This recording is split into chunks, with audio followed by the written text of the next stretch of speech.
Sa mga taong naghihirap, abay wag kayong gi-give up. Mula nung kayo inanak, there's no turning back. Dahil no choice naman na tayo, bakit di na lang natin i-push ng todo? Huwag nyo nang iriso na masarap ang simpleng buhay. Kapag mayaman ka, pwede ka mamuhay ng simple, Mima. Pero pag mahirap ka, hindi mo kayang mamuhay ng bongga. That's the difference. Mas may freedom talaga pag may pera. Kasi meron ka lahat ng options. Ikaw na lang talaga ang mamimili. Sabi-sabi sa comment, money can't buy time. But having no money can't buy any. Money can't buy health? I think can. Money can't buy class daw? I think can if they like to. Money can buy 90% of this world. 90% is better than zero. Kaya go push na, Mima. Focus nga lang kasi kayo. Laging sarili lang muna. So ganito ang technique ko nung una. Chinek ko talaga mga weaker side ko. Kung saan ako medyo failed, nililista ko sila isa-isa. Let's say confidence.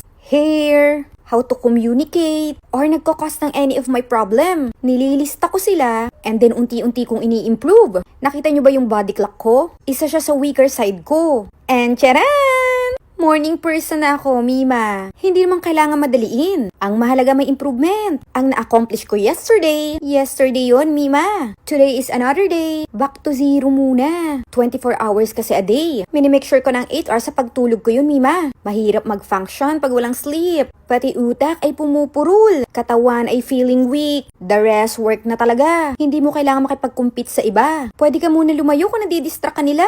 Mas effective kasi kung focus lang talaga sa goal.